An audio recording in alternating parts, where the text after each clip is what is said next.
அன்பார்ந்த தோழர்களே, என் உயிரின் உயிரான விடுதலை சிறுத்தைகளே, அனைவருக்கும் வணக்கம். கோவையிலிருந்து முகநூல் நேரலை வாயிலாக உங்களை சந்திப்பதில் மகிழ்ச்சி அடைகிறேன். இந்திய பாதுகாப்புத் துறையின் நாடாளுமன்ற நிலைக்குழுவில் நானும் ஒரு உறுப்பினர். இந்த நிலைக்குழு கடந்த 22ஆம் தேதியிலிருந்து இந்தியா முழுவதும் பல்வேறு மாநிலங்களில் ஆங்காங்கே உள்ள பாதுகாப்புத்துறை நிறுவனங்களுக்கு ஒரு சுற்றுப்பயணம் மேற்கொண்டுள்ளது. ஜம்மு காஷ்மீரில் தொடங்கிய சுற்றுப்பயணம் பெங்களூர், கோவை ஆகியவற்றை முடித்துக் கொண்டு இப்போது உதகைக்கு செல்ல இருக்கிறோம்.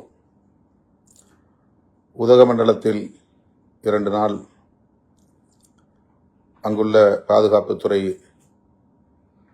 நிறுவனங்களில் கலந்துரையாடலை முடித்துக் கொண்டு 29ஆம் தேதி சென்னையில் இந்த நிலைக்குழு அங்குள்ள பாதுகாப்புத்துறை நிறுவன அதிகாரிகளோடு கலந்துரையாடலை மேற்கொள்ள இருக்கிறது. இந்த சுற்றுப்பயணத்தில் நான் இருக்கிறேன். வழக்கமாக இதுபோன்ற சுற்றுப்பயணங்களில் என்னால் பங்கேற்க இயலுவதில்லை. இப்போது பெங்களூர், கோவை, சென்னை ஆகிய இடங்களுக்கு இந்த நிலைக்குழு வருவதனால் இதில் பங்கேற்கிற ஒரு வாய்ப்பு அமைந்திருக்கிறது. இதற்கிடையில் உங்களிடையே இந்த நேரலை வாயிலாக சில கருத்துக்களை பகிர்ந்து கொள்ள விழைகிறேன். குறிப்பாக ஜூன் 14ஆம் தேதி நடைபெறவுள்ள விருதுகள் வழங்கும் விழா சென்னையில் ஒருங்கிணைக்கப்படுகிறது. ஏப்ரல் 14 அன்று நடைபெற்றிருக்க வேண்டிய இந்த விழா தேர்தல் நெருக்கடியால் தள்ளி வைக்கப்பெற்று ஜூன் 14ஆம் தேதி நடைபெற இருக்கிறது என்பதை ஏற்கனவே நீங்கள் அறிவீர்கள். அந்த நிகழ்வில் அனைவரும் முக்கிய பொறுப்பாளர்கள் யாவரும் பங்கேற்று சிறப்பிக்க வேண்டும் என்று கேட்டுக்கொள்கிறேன். வழக்கமாக இந்த விழாவுக்கென்று தொடர்ந்து பல ஆண்டுகளாக கொடையளித்து வரக்கூடிய தோழர்கள் இந்த ஆண்டும் பொற்கிழி வழங்குவதற்குரிய கொடையை வழங்க வேண்டும் என்று கேட்டுக்கொள்கிறேன். அம்பேத்கர் சுடர், பெரியார் ஒளி, அயோத்திதாச பண்டிதருடைய பெயரில் அயோத்திதாச ராதவன், காமராஜர் கதிர், செம்மொழி ஞாயிறு, மாமணி மார்க்ஸ், காயிதே மில்லத் பிறை போன்ற இந்த விருதுகளுக்கு தனித்தனியே தோழர்கள் 50,000 3 லட்சம் 4 லட்சம் வரையில் கொடையளித்து வருவதை நன்றி பெருக்கோடு இப்போது நினைவு கூறுகிறேன், மீண்டும் நினைவூட்டுகிறேன். அந்த தொகையை கொண்டுதான் அந்த விழாவை நாம் ஒவ்வொரு ஆண்டும் சிறப்புற நடத்தியிருக்கிறோம். இந்த ஆண்டும் அதுபோல வெற்றிகரமாக நடத்த வேண்டும். வழக்கமாக நன்கொடையளிக்கிற தோழர்கள் கட்சியின் வங்கி கணக்கிலே செலுத்தலாம், அல்லது 29ஆம் தேதி 30ஆம் தேதி நான் சென்னையில் இருப்பேன், நேரிலே வந்து வழங்கலாம் என்று தெரிவித்துக் கொள்கிறேன். அரங்க வாடகை, ஒலி அமைப்பு, ஏடுகளில் விளம்பரம், தலா 50,000 பொற்கிழி, அவர்களுக்கான பாராட்டு சான்றிதழ் போன்ற செலவுகள் பல லட்சக்கணக்கில் ஆகும் என்பதை நீங்கள் அறிவீர்கள். ஆகவே அதை ஈடு செய்வதற்கு வழக்கமாக வழங்கக்கூடியவர்களும் சரி, புதிதாக வழங்க விரும்புகிறவர்களும் சரி, இந்த மே மாதம் 30ஆம் தேதிக்குள் தலைமையகத்தில் ஒப்படைக்க வேண்டும் என்று கேட்டுக்கொள்கிறேன். தலைமையகத்தில் பொருளாளர் தம்பி SS பாலாஜி மற்றும் தலைமை நிலைய பொறுப்பாளர்கள் இருக்கிறார்கள். அவர்களிடத்தில் தொகையாக வழங்கலாம், அல்லது டிடியாக வழங்கலாம், அல்லது வங்கியில் செலுத்திவிட்டு சலான் போன்றவற்றை ஒப்படைக்கலாம் என்பதை இந்த நேரலை வாயிலாக உங்களுக்கு தெரிவித்துக் கொள்கிறேன், வேண்டுகோள் விடுக்கிறேன். ஜூன் 30ஆம் தேதி மேலவளவு வீரவணக்க நாள். அதற்குரிய ஏற்பாடுகளை மதுரை மாவட்ட தோழர்கள், முன்னோடிகள் ஒருங்கிணைந்து கலந்துரையாடல் செய்து சிறப்புற செய்வார்கள் என்று நான் நம்புகிறேன், செய்ய வேண்டும் என்று கேட்டுக்கொள்கிறேன். மதுரை மற்றும் அதனை சுற்றியுள்ள மாவட்டங்களை சார்ந்த பொறுப்பாளர்கள் மட்டுமின்றி பிற மாவட்டங்களை சார்ந்த முன்னணி பொறுப்பாளர்களும் வழக்கம் போல அந்த நிகழ்வில் பங்கேற்க வேண்டும். மறைந்த போராளிகளுக்கு வீரவணக்கம் செலுத்த வேண்டும் என்றும் கேட்டுக்கொள்கிறேன். இடையில் ஜூன் 18 முடக்காத்தான் பாண்டியன் அவர்களின் வீரவணக்க நாள். அந்த நிகழ்விலும் மதுரை மற்றும் அதனை சுற்றியுள்ள மாவட்டங்களை சார்ந்த முன்னணி பொறுப்பாளர்கள் தவறாமல் பங்கேற்க வேண்டும். தம்பி முடக்காத்தான் பாண்டியன் அவர்களுக்கு வீரவணக்கம் செலுத்த வேண்டும் என்றும் கேட்டுக்கொள்கிறேன். அந்த வகையில்தான் ஒவ்வொருவருக்கும் இந்த தேர்தல் முடிவு அதிர்ச்சியை ஏற்படுத்தியிருக்கிறது. யாரும் ஆட்சி அமைக்க முடியாது என்கிற அளவுக்கு அறுதி பெரும்பான்மை என்று ஒருவருக்கும் அளிக்கவில்லை. ஆனால் தமிழக வெற்றிக் கழகம் அதிக இடங்களில் வெற்றி பெற்று தனிப்பெரும் கட்சி என்கிற இடத்தை பிடித்தது. ஆட்சி அமைப்பதற்கு கூடுதலாக 11 இடங்கள் அல்லது 12 இடங்கள் தேவைப்பட்டன. இந்த நிலையில் குடியரசுத் தலைவர் ஆட்சியை இங்கே திணித்துவிடக்கூடாது, மறு தேர்தல் உடனடியாக வந்துவிடக்கூடாது. ஆகவே தமிழக வெற்றிக் கழகத்தின் ஆட்சி அமைவதற்கு ஆதரவளிப்பது அவசியமானது என்பதை உணர்ந்து காங்கிரஸ், இடதுசாரி கட்சிகள், இந்திய யூனியன் முஸ்லீம் லீக் மற்றும் விடுதலை சிறுத்தைகள் கட்சி ஆகிய நாம் திராவிட முன்னேற்றக் கழகத்தின் தலைமையிலான மதசார்பற்ற முற்போக்கு கூட்டணியில் இடம்பெற்றிருந்த கட்சிகளாகிய நாம் அரசியல் நெருக்கடியை உணர்ந்த நிலையில் இந்த ஆதரவை நல்கியிருக்கிறோம். இது தொடர்பாக பலரும் விமர்சனங்களை செய்து வருகிறார்கள். இது தவிர்க்க முடியாததுதான். இந்த விமர்சனங்களை நாம் எதிர்கொண்டுதான் ஆக வேண்டும். இதில் வருத்தப்படுவதற்கோ ஆத்திரப்படுவதற்கோ எதுவும் இல்லை. 10 ஆண்டுகளுக்கு மேலாக திராவிட முன்னேற்றக் கழகத்தின் தலைமையிலான மதசார்பற்ற முற்போக்கு கூட்டணியில் நாம் இடம்பெற்றிருந்தோம். இந்த சட்டப்பேரவை பொதுத் தேர்தலில் அதிமுக, பாஜக இடம்பெற்றுள்ள அந்த கூட்டணி வெற்றி பெற்றுவிடக்கூடாது, ஆட்சி அமைத்துவிடக்கூடாது என்பதை மட்டுமே நாம் ஒரு இலக்காக வைத்து தேர்தல் பரப்புரைகளை மேற்கொண்டோம். தீவிரமாக அவர்களை எதிர்த்து களமாடினோம். நாம் எதிர்பார்த்ததைப் போல அதிமுக, பாஜக கூட்டணி வீழ்த்தப்பட்டு விட்டது. பாரதிய ஜனதா ஒரே ஒரு இடத்தில்தான் வெற்றி பெற்றது. அவர்கள் இங்கே பெரிய அளவில் அரசியல் செய்ய விரும்பினார்கள், காலூன்ற விரும்பினார்கள். அவர்கள் முன்வைத்த சதி முயற்சிகள் அனைத்தும் முறியடிக்கப்பட்டு விட்டன. அந்த வகையிலே நாம் மேற்கொண்ட முயற்சி வெற்றிதான். ஆனால் தவேக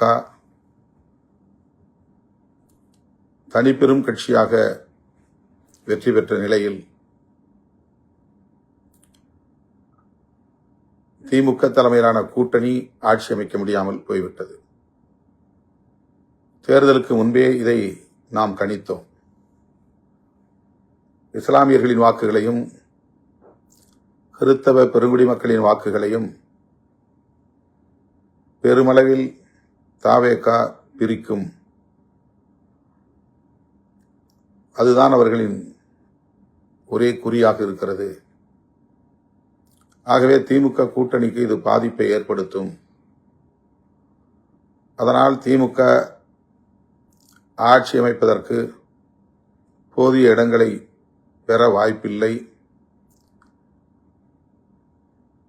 குறைந்த இடங்களில் ஆட்சியை கைப்பற்றுகிற வாய்ப்பை இழக்கும் என்ற ஒரு யூகம் நமக்கு இருந்தது.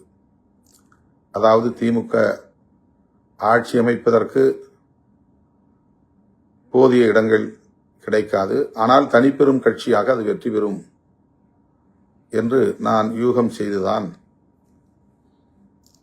நானும் சட்டமன்றத்திற்கு வர வேண்டும், தமிழ்நாடு அரசியலில் தீவிரமாக ஈடுபட வேண்டும் என்று எண்ணி தேர்தலில் போட்டியிடுவதாக அறிவித்தேன்.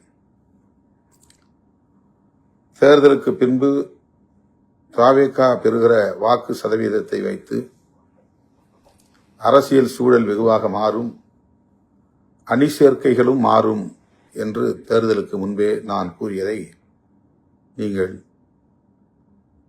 கட்டாயம் நினைவில் வைத்திருக்கக்கூடும். ஆனால் தவேக தனிப்பெரும் கட்சியாக மாறிவிட்டது. தவேகவுக்கு ஆட்சி அமைக்கிற அளவுக்கு குறைந்தபட்ச இடங்கள் இல்லாத நிலையில் தடுமாறும் நிலை ஏற்பட்டுவிட்டது. ஆட்சி அமைக்கும் அளவுக்கு இடங்களை பெற்று இன்னும் கூடுதலாக சில இடங்கள் தேவைப்படுகின்றன என்கிற நெருக்கடிக்கு அது தள்ளப்பட்டு விட்டது. ஆக இந்த நிலையில்தான் திமுக கூட்டணியில் இடம்பெற்ற கட்சிகள், குறிப்பாக காங்கிரஸ், வேக வேகமாக தவேகவுக்கு ஆதரவு என்ற முடிவை எடுத்து அவர்களோடு கைகோர்த்து விட்டது. யாரும் எதிர்பார்க்கவில்லை, இவ்வளவு வேகமாக அவர்கள் இந்த முடிவை எடுப்பார்கள் என்று எதிர்பார்க்கவில்லை. இந்த நிலையில்தான் நம்மோடு தொடர்ந்து பயணிக்கிற திமுக கூட்டணியில் இருக்கிற இடதுசாரி கட்சிகள் என்ன முடிவெடுக்கப் போகிறார்கள், அந்த முடிவை நாம் காத்திருந்து பார்க்க வேண்டும். அந்த முடிவின் அடிப்படையில் நாமும் முடிவெடுக்க வேண்டும் என்று நான் கருதி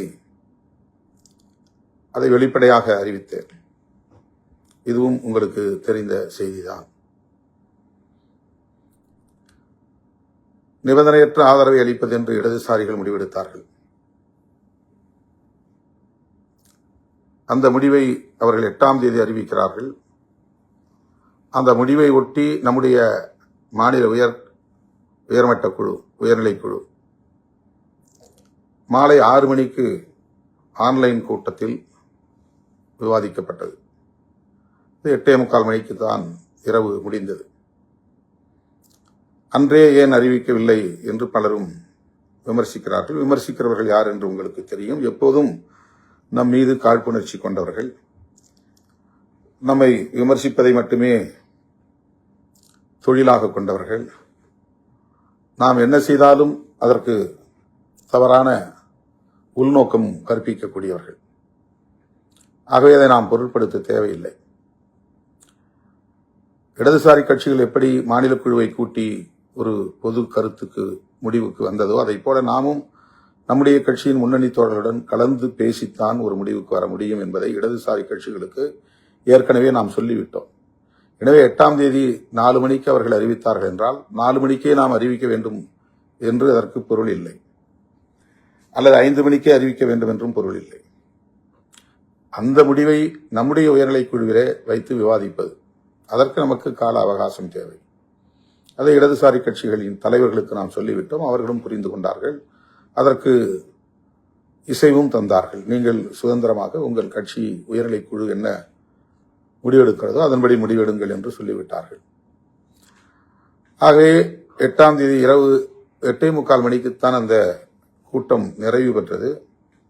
அப்போது அறிவிக்க இயலவில்லை. காரணம், கம்யூனிஸ்டுகளைப் போல நாம் வெளியிலிருந்து முடிவெடுக்க வேண்டிய, வெளியிலிருந்து ஆதரிக்க வேண்டிய தேவையில்லை. ஆதரவு அளிப்பது என்று முடிவெடுத்தால் நாம் அமைச்சரவையில் சேர வேண்டும் என்பதுதான் தோழர்களின் கருத்தாக இருந்தது. ஆகவே அடுத்த நாள் காலையில் நான் பொதுச் செயலாளர்களோடு மீண்டும் கலந்து பேசி அதன் பிறகு முடிவை அறிவிக்கிறேன் என்று சொல்லியிருந்தேன். 11 மணிக்கு நான் செய்தியாளர்களை சந்திப்பதாக எங்கும் சொல்லவில்லை, அல்லது 4 மணிக்கு செய்தியாளர்களை சந்திக்கப் போகிறேன் என்றும் நாம் அதிகாரப்பூர்வமாக அறிவிக்கவில்லை.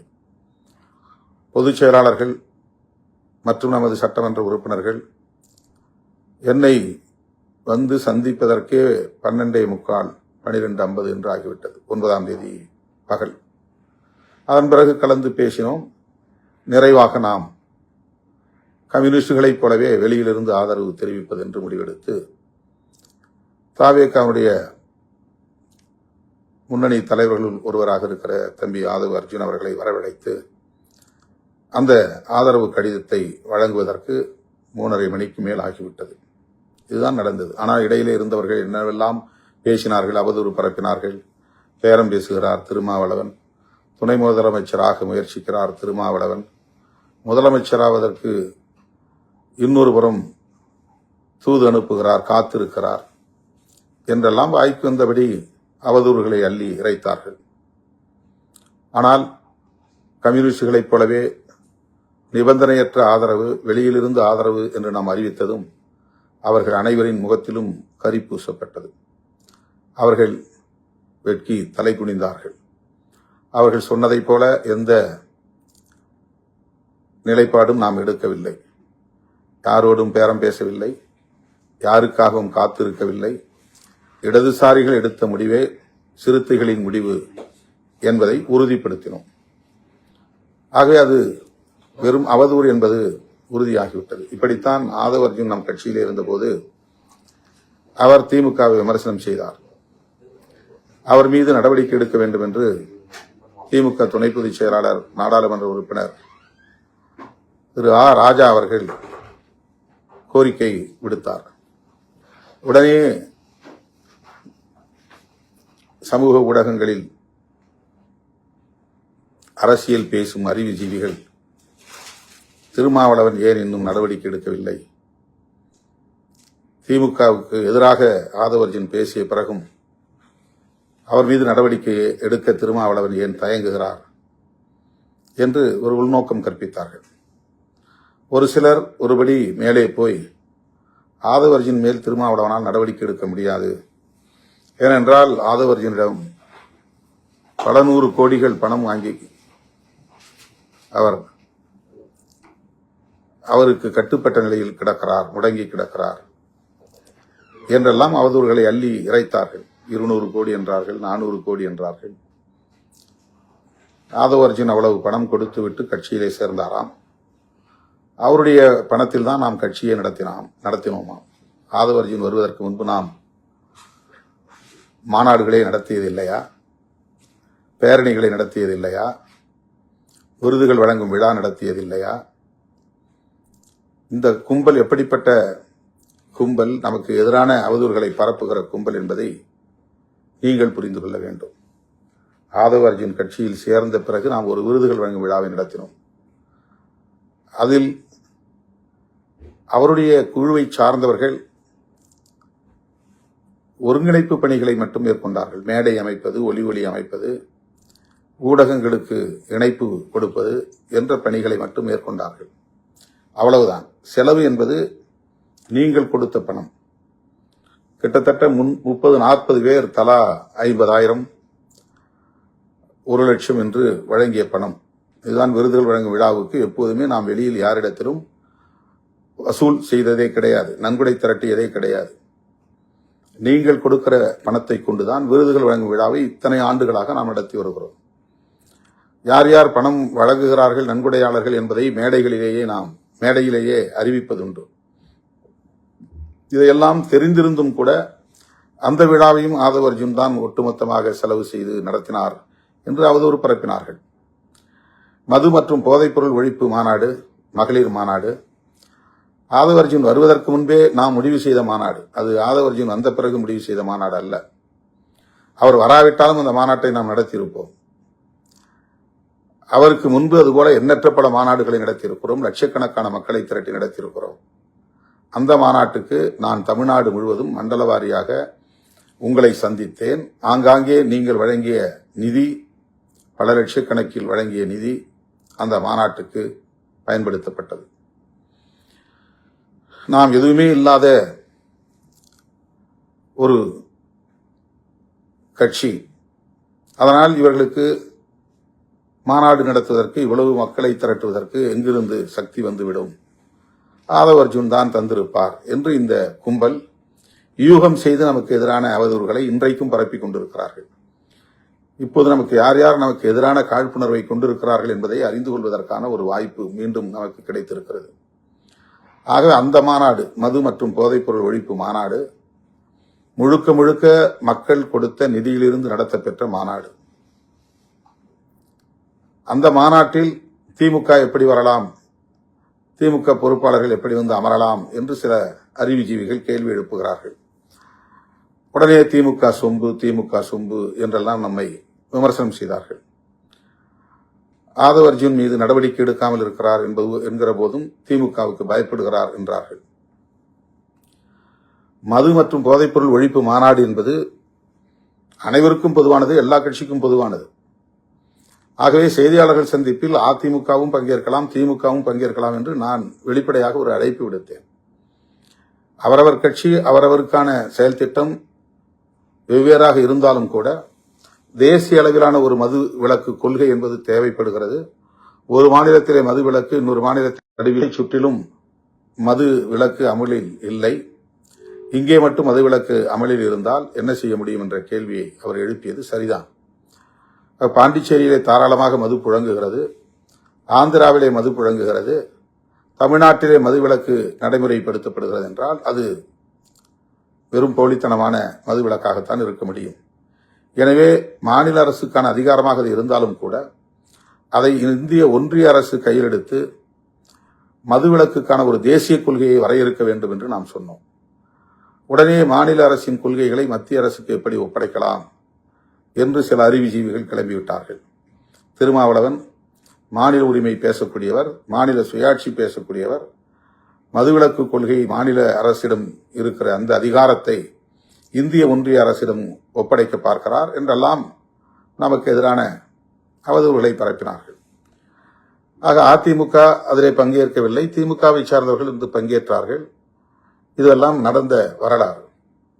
அப்போது நம்மை திமுக சொம்பு என்றார்கள். ஆதவ் அர்ஜுன் மீது நடவடிக்கை எடுக்காததற்கு இதுதான் காரணம் என்றார்கள். ராஜா சொல்லியும் இவர் நடவடிக்கை எடுக்காமல் தாமதப்படுத்துகிறார். ஏன் தாமதம் படுத்துகிறார், ஏன் இன்னும் வாய் திறக்கவில்லை என்றெல்லாம் சொன்னார்கள். எல்லோருக்குமான தலைவர் அம்பேத்கர் என்கிற நூல் வெளியீட்டு விழாவில் நான் பங்கேற்க இயலாமற் போனது. பங்கேற்றால் அது ஒரு அரசியல் முடிவாக மாறும். ஒரு அணி சேர்க்கை தொடர்பான கருத்துருவாக்கத்தை ஏற்படுத்தும். திமுக கூட்டணியில் இருந்த திருமாவளவன் விஜயோடு கைகோர்த்து விட்டார், அணி மாறிவிட்டார், புதிய அணி உருவாகிவிட்டது என்றெல்லாம் பேசக்கூடிய ஒரு சூழல் உருவாகும். ஆகவே ஒரு மேஜர் டெசிஷன், மிக முக்கியமான முடிவு, அந்த முடிவை எடுப்பதிலே ஒரு தயக்கம் இருந்த காரணத்தினால் அந்த விழாவில் நாம் பங்கேற்கவில்லை. அதுதான் காரணம். ஆனால் அதற்கும் வாய்க்கு வந்தபடி பலரும் பலவிதமான கருத்துக்களை பேசினார்கள், அவதூறுகளை பரப்பினார்கள். அந்த கூட்டத்தில் பேசிய ஆதவ் அர்ஜுன் திமுகவுக்கு எதிரான கடும் விமர்சனத்தை முன்வைத்த நிலையில் அவரை அழைத்து நான் விளக்கம் கேட்டேன். அவர் தன்னுடைய கருத்து சரியானது என்று சொன்ன நிலையில்தான் 6 மாதம் அவர் மீது நாம் நடவடிக்கை எடுத்தோம். அப்போது ஆதவ் அர்ஜுனிடத்திலே பல 100 கோடி பணம் பெற்றுக்கொண்ட காரணத்தினால்தான் திருமாவளவனால் அவர் மீது நடவடிக்கை எடுக்க முடியவில்லை என்று சொன்ன கும்பல் வாயடைத்து போனது. அவர்களின் முகத்தில் கரி பூசப்பட்டது. அது உண்மையா இருந்தால் ஆதவ் அர்ஜுன் மீது 6 மாத ஒழுங்கு நடவடிக்கையை நாம் எடுத்திருக்க முடியுமா என்ற கேள்வி எழுகிறது. ஆகவே அவர்களுடைய அவதூறு பொய்த்து போனது. அதன் பிறகு அவர் வந்து நான் விசிகாவிலிருந்து விலகுகிறேன், தாவேகாவில் சேருகிறேன் என்று நம்மிடத்திலே நாகரிகமான முறையில் சொல்லிவிட்டுத்தான் விடைபெற்றார். நானும் வாழ்த்தி அனுப்பி வைத்தேன். அதன் பிறகு அவருக்கும் நமக்கும் எந்த தொடர்பும் இல்லை. கரூரிலே 41 பேர் இறந்தபோது அந்த துயரம் எனக்கும் மிகப்பெரிய பாதிப்பை ஏற்படுத்திய நிலையில் ஆதவ் அர்ஜுன் அவர்களை தொடர்பு கொண்டு என்ன நடந்தது என்று கேட்டேன். நடந்ததை சொன்னார். வருத்தப்பட வேண்டாம், மனம் தளர வேண்டாம், இது ஒரு விபத்து, அவ்வளவுதான். இதற்கு அரசியல் உள்நோக்கம் கற்பிக்க வேண்டாம், இதை கடந்து செல்லுங்கள், விஜய் அவர்களுக்கும் என்னுடைய வருத்தத்தை வெளிப்படுத்துங்கள் என்று அவரிடத்திலே சொன்னேன். அவ்வளவுதான். அதற்கு பிறகோ அதற்கு முன்போ இந்த தேர்தல் முடிவு வருகிற வரையில் அவரும் என்னை தொடர்பு கொண்டதில்லை, நானும் அவரை தொடர்பு கொண்டு பேசியதில்லை. ஊரில் பலவிதமான அவதூறுகளை பரப்புகிறார்கள். இயக்கத் தோழர்கள், நீங்கள் புரிந்து கொள்ள வேண்டும். தோழர்களே, இப்போது ராஜா நாம் எடுத்த முடிவை விமர்சனம் செய்திருந்தார். தோழர்கள் என்னிடத்தில் அதை பற்றியெல்லாம் கேட்டார்கள். நான் அதை பொருட்படுத்த வேண்டாம், கடந்து செல்லுங்கள், அதற்கு யாரும் எதிர்வினையாற்ற வேண்டாம் என்று பேசியவர்களிடத்தில், தொடர்பு கொண்ட தோழர்களிடத்தில் சுட்டிக்காட்டினேன், அறிவுறுத்தினேன். அவர் காங்கிரஸை பற்றி அப்படி விமர்சித்தாரா என்று எனக்கு தெரியவில்லை. இடதுசாரிகள் ஆதரவு நல்கியதும் ஒரு அணிமாற்றம்தான். அவர்கள் அமைச்சரவையில் இடம்பெறவில்லை, ஆனால் தாவேகாவுக்கு ஆதரவு நல்கியிருக்கிறார்கள். அதே நிலைப்பாட்டைத்தான் நாமும் எடுத்தோம். ஆனால் நம்முடைய தோழர்கள் அமைச்சரவையில் இடம்பெற வேண்டும், அதுவும் நானே இடம்பெற வேண்டும் என்கிற கருத்தை தொடர்ந்து வலியுறுத்தியதன் விளைவாக, தாவேகா தரப்பிலும் அழைப்பு விடுத்ததன் விளைவாக அமைச்சரவையில் நாம் இடம்பெறுவது என்ற முடிவை எடுத்தோம்.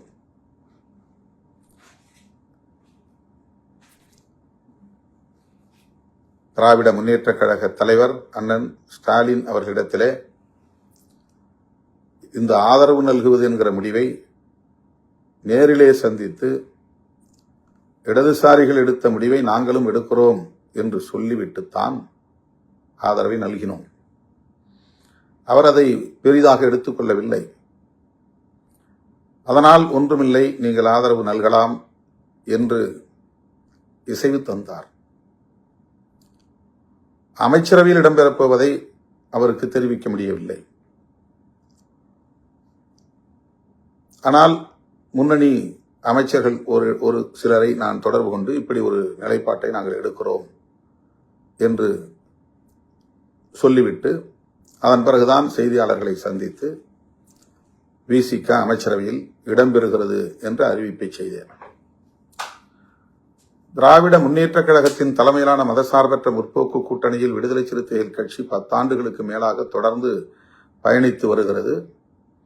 எந்த அளவுக்கு அந்த தோழமைக்கு நாங்கள் முக்கியத்துவம் கொடுத்திருக்கிறோம், எந்த அளவுக்கு உற்ற துணையாக இருந்திருக்கிறோம், அந்த கூட்டணியை பாதுகாக்க வேண்டும் என்பதில் எங்களால் ஆன பங்களிப்பை எவ்வளவு செலுத்தியிருக்கிறோம் என்பதை திமுக தலைவர் அண்ணன் முத்துவேல் கருணாநிதி ஸ்டாலின் அவர்கள் மிக நன்கு அறிவார். அன்பு இளவல் மேனாள் துணை முதல்வர் உதயநிதி அவர்களும் நன்கு அறிவார்.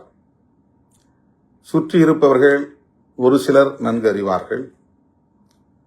ஆனால் அதையும் தாண்டி நாம் எடுத்த இந்த முடிவை திமுக தரப்பில் திரு ஆ ராஜா உட்பட பலர் விமர்சிக்கிறார்கள் என்கிற போது சற்று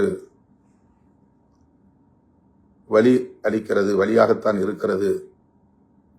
என்றாலும் கூட அவர்கள் ஆதங்கப்படுவதில் நாம் ஒரு நியாயம் இருக்கிறது என்பதை உணர்ந்து கொள்ள வேண்டும். அதாவது திமுகவை கடுமையாக விமர்சித்துக் கொண்டிருக்கிற தாவேகாவோடு நாம் கைகோர்ப்பதை அல்லது அவர்களோடு களத்தில் நிற்பதை அல்லது அவர்களுக்கு ஆதரவு அளிப்பதை அவ்வளவு எளிதாக எப்படி திமுக தொண்டர்களால் கடந்து செல்ல முடியும்?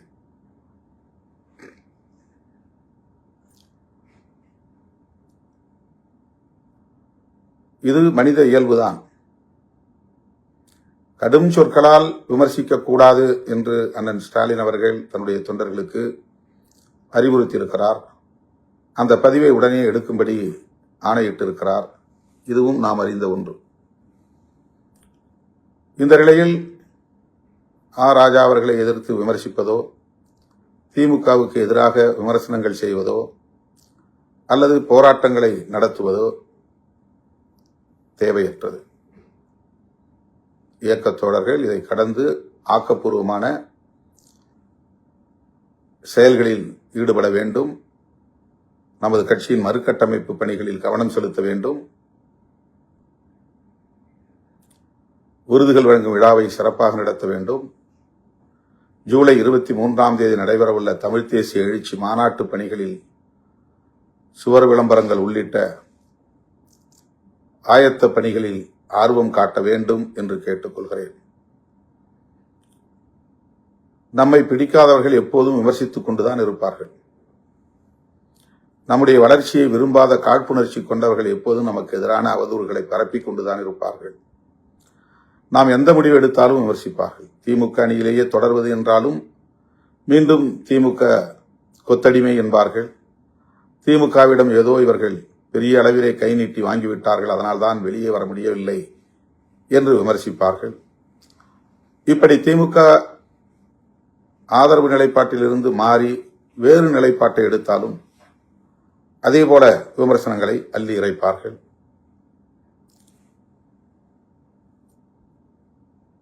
இப்போது காங்கிரஸ் செய்த துரோகத்தை விட விசிகா செய்த துரோகம் பெரிது என்று கூலிக்கு மாரடிக்கும் கும்பல் நமக்கு எதிரான அவதூறுகளை அள்ளி இறைத்துக் கொண்டிருக்கிறது.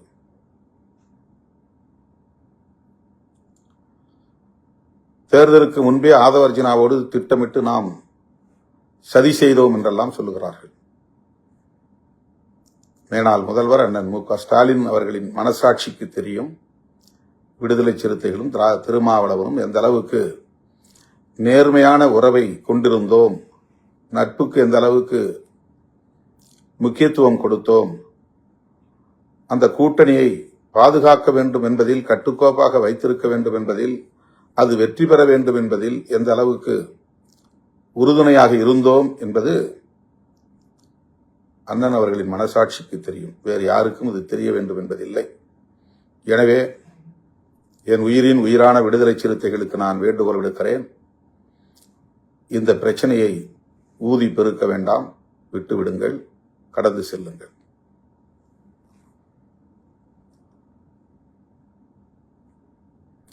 தேர்தலுக்கு பின்பு இந்த கூட்டணியை கட்டி காப்பாற்ற வேண்டும் என்கிற பொறுப்பு, இந்த கூட்டணியில் உள்ள கட்சிகளை அரவணைத்து செல்ல வேண்டும் என்கிற பொறுப்பு திமுகவில் உள்ள ஒவ்வொருவருக்கும் உள்ளது.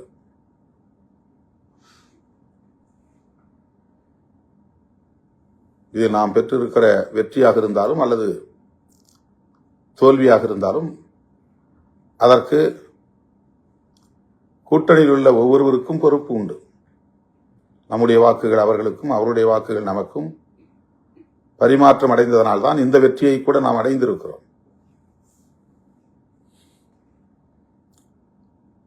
இஸ்லாமியர்களின் வாக்குகளும் கிறிஸ்தவர்களின் வாக்குகளும் 100% நமக்கு கடந்த தேர்தலில் கிடைத்ததை போல் இந்த தேர்தலில் கிடைக்கவில்லை என்பதுதான் உண்மை. எல்லா தரப்பு மக்களின் வாக்குகளும் அப்படி சிதறிவிட்டன என்பதுதான் உண்மை.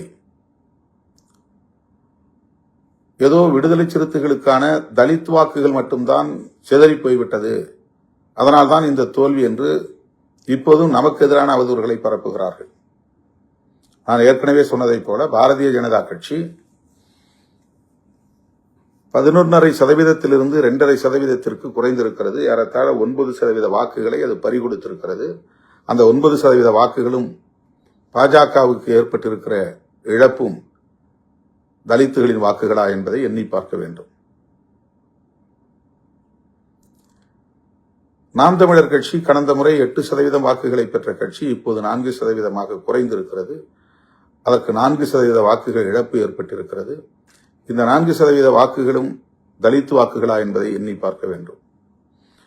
திமுகவுக்கும் அதிமுகவுக்கும் அவர்களுடைய core vote bank, standard vote bank, அவர்களுக்கு வழக்கமாக வரக்கூடிய வாக்கு வங்கி சரிந்திருக்கிறது. அவ்வளவு வாக்குகளும் தலித் வாக்குகளா என்பதை எண்ணி பார்க்க வேண்டும். ஆகவே எல்லா கட்சிகளுக்கும் அவர்களின் நிலையான வாக்கு வங்கியில் பாதிப்பு உருவாகி இருக்கிறது. குறிப்பாக சிறுபான்மை சமூகத்தினரின் வாக்குகள் தாவேகா பக்கம் போயிருக்கிறது. முதல் தலைமுறையினரின் வாக்குகள் பெருமளவில் அவர்கள் தாவேகாவுக்கு அளித்திருக்கிறார்கள். இதுதான் உண்மை. ஆனால் சமூக ஊடகங்களில் விவாதிக்கக்கூடிய அரசியல் ஜாம்பவான்கள் ஏதோ விடுதலை சிறுத்தைகள் கட்சிக்குத்தான் மிகப்பெரிய இழப்பு ஏற்பட்டு விட்டது, தலித்துகள் தான் எல்லோரும் அந்த பக்கம் திரும்பி விட்டார்கள், தலித் வாக்கு வங்கியே சரிந்து விட்டது என்றெல்லாம் பரப்புகிறார்கள். ஆக காங்கிரசுக்கு எதிராக அவர்களுக்கு ஆத்திரம் வரவில்லை, அல்லது கம்யூனிஸ்டுகளை விமர்சிக்கிற துணிச்சல் இல்லை, IUML இந்திய யூனியன் முஸ்லீம் லீக்கை விமர்சிக்கிற துணிச்சல் இல்லை. திருமாவளவனை எப்படியும் விமர்சிக்கலாம், எப்போதும் விமர்சிக்கலாம், திருமாவளவனுக்கு எதிரான அவதூறுகளை பரப்பலாம் என்று திட்டமிட்டு சமூக ஊடகங்களிலும் இதர ஊடகங்களிலும் நமக்கு எதிரான ஒரு கருத்துருவாக்கத்தை கட்டமைக்கிறார்கள். இதற்கு நாம் இடம் கொடுத்து விடக்கூடாது. இது உண்மை இல்லை. நம்முடைய வாக்குகள் நம்மோடு இருக்கின்றன. நம்முடைய வாக்குகள் சரியாக நம்முடைய கூட்டணி கட்சிகளுக்கு பரிமாற்றம் அடைந்திருக்கிறது. இதுதான் உண்மை. மற்றவர்கள் பரப்புவதை நாம் நம்ப தேவையில்லை. அவர்கள் அவதூறுகளை திட்டமிட்டு பரப்புகிறார்கள். இதை ஏற்க வேண்டாம் என்று உங்களை நான் கேட்டுக்கொள்கிறேன். நம் கவனத்தை திசை திருப்புவதற்கு முயற்சிக்கிறார்கள். நாம் எடுத்த முடிவு சரியோ தவறோ, ஆனால் இன்றைக்கு அமைச்சரவையில் அதிகாரத்தை பகிர்ந்து கொள்ளும் அளவிற்கான ஒரு இடத்தை விடுதலை சிறுத்தைகள் கட்சி எட்டியிருக்கிறது. வாக்கு வங்கியை இதுவரையில் நாம் நிரூபிக்கவில்லை. நமக்கு எத்தனை சதவீதம் வாக்குகள் தமிழ்நாட்டில் இருக்கின்றன என்பதை உறுதிப்படுத்தாத நிலையிலும் கூட ஒரு கட்சி மாநில கட்சியாக அங்கீகாரம் பெற்றிருக்கிறது. வாக்கு வங்கியை நிரூபிக்காத ஒரு கட்சி அமைச்சரவையில் இன்றைக்கு இடம்பெற்றிருக்கிறது. இந்த அளவில் மட்டும்தான் இதை நீங்கள் பார்க்க வேண்டும். இவர்களெல்லாம் அங்கீகாரம் பெற்று விட்டார்களே, அமைச்சரவையில் இடம்பெற்று விட்டார்களே, ஒரு சாதாரண குடும்பத்தில் பிறந்த வன்னி அரசு இன்றைக்கு ஒரு மாண்புமிகு அமைச்சர் என்கிற இடத்தை எட்டி பிடித்திருக்கிறாரே என்று பொறுத்துக் கொள்ள முடியாத, சகித்துக் கொள்ள முடியாத கும்பல் தொடர்ந்து நமக்கு எதிரான அவதூறுகளை பரப்பிக் கொண்டுத்தான் இருப்பார்கள். திருமாவளவன் அதிகாரத்துக்காக அலைகிறார், பதவி பித்து பிடித்து அலைகிறார், பதவி வெறி பிடித்து அலைகிறார் என்றெல்லாம் சொன்னார்கள். ஏதோ நான் துணை முதலமைச்சராவதற்காக பேரம் பேசிக் கொண்டிருக்கிறேன் என்பதைப் போல, நானே அமைச்சராவதற்கு ஆசைப்படுகிறேன் என்பதைப் போல, வன்னி அரசுதான் அமைச்சர் என்று அறிவித்த பிறகு அவர்கள் அத்தனை பேரின் முகத்திலும் கரி பூசி இருக்கிறோம். அவர்கள் நினைத்தது பொய்யாகிவிட்டது, பொய்த்து போய்விட்டது. எத்தனையோ முறை பாரதிய ஜனதா அமைச்சரவையிலேயே இடம்பெறுவதற்கு வாய்ப்பு இருக்கிறது என்று பல பேர் வந்து என்னிடத்திலே ஆசை காட்டிய வரலாறு உண்டு. அப்போதெல்லாம் மயங்காதவன் இப்போது இந்த அமைச்சரவையிலே இடம்பெறப் போகிறோம் என்ற கதையை கட்டினார்கள், பரப்பினார்கள். அது உண்மையில்லை என்பதை நாம் இன்றைக்கு நடைமுறைப்படுத்தி காட்டியிருக்கிறோம். ஒரு எம்பி கிடைத்தாலும் அது நமக்குத்தான் என்று ஆசைப்படுகிற பல பேர் இருக்கிற இந்த அரசியல் களத்தில், ஒரு அமைச்சர் கிடைத்தாலும் அது நமக்கே, நம்முடைய குடும்பத்திற்கே என்று ஆசைப்படுகிறவர்கள் இருக்கிற அரசியல் களத்தில் அப்படி இல்லை. அதுபோன்ற முடிவை இந்த இயக்கம் எடுக்காது என்பதை நாம் இன்றைக்கு உறுதிப்படுத்தி காட்டியிருக்கிறோம். கூட்டணி ஆட்சி முறையை அங்கீகரித்திருக்கிறோம். தமிழ்நாட்டில் கூட்டணி ஆட்சி முறை வர வேண்டும் என்று முதலில் முன்மொழிந்த இயக்கம் விடுதலை சிறுத்தைகள் கட்சி. அப்படி ஒரு சூழல் காலத்தின் கட்டாயத்தால் உருவாகி இருக்கிறது. அமைச்சரவையிலே இடம்பெறுகிற ஒரு வாய்ப்பு கனிந்திருக்கிறது. ஆகவே நாம் எடுத்திருக்கிற முடிவு சரியோ தவறோ, அதிகாரத்தை பகிர்ந்து கொள்ள வேண்டும் என்ற வேட்கை தணிந்திருக்கிறது. அந்த வாய்ப்பை நாம் பயன்படுத்தி இருக்கிறோம். அந்த புரிதலோடு தோழர்கள் களமாட வேண்டும். யார் நம்மை எவ்வளவு மோசமாக விமர்சனம் செய்தாலும் அதற்கு நீங்கள் செவி சாய்க்க வேண்டாம். போராட்டம் என்கிற பெயரில் கவனம் சிதற வேண்டாம். நம்முடைய அவர் மட்டுமல்ல, இதுபோல் எண்ணற்ற பலர் சமூக ஊடகங்களில் வாய்க்கு வந்தபடி பேசிக் கொண்டிருக்கிறார்கள். அவர்களுக்கெல்லாம் காலம் பதில் சொல்லும், நம்முடைய களம் பதில் சொல்லும். ஆகவே நாம் எடுத்த நிலைப்பாட்டில் தெளிவாக இருப்போம், உறுதியாக இருப்போம், துணிவாக களமாடுவோம். ஜூலை 23 தமிழ் தேசிய எழுச்சி மாநாட்டில் நாடே வியக்கும் அளவுக்கு லட்சக்கணக்கான சிறுத்தைகளை அணிதிரட்டுவோம். அதற்கான ஏற்பாட்டில் தீவிரம் காட்டுவோம். சுவர் விளம்பரங்களை தொடங்குங்கள், துண்டறிக்கை விளம்பரங்களை மேற்கொள்ளுங்கள். கிராமம் கிராமமாக சென்று பெண்கள், குழந்தைகள், இளைஞர்கள் உட்பட அனைவரையும் திரட்டுவதற்குரிய கவனத்தை செலுத்துங்கள். நாம் அவதூறுகளுக்கு முகம் கொடுக்க வேண்டாம். அது நமக்கு பாதிப்பை ஏற்படுத்தும். அவதூறு பேசுகிறவர்கள் பேசிக்கொண்டே இருக்கட்டும். நம்முடைய இலக்கில் கவனம் செலுத்துவோம் என்பதை சொல்லி முடிக்கிறேன். நன்றி, வணக்கம்.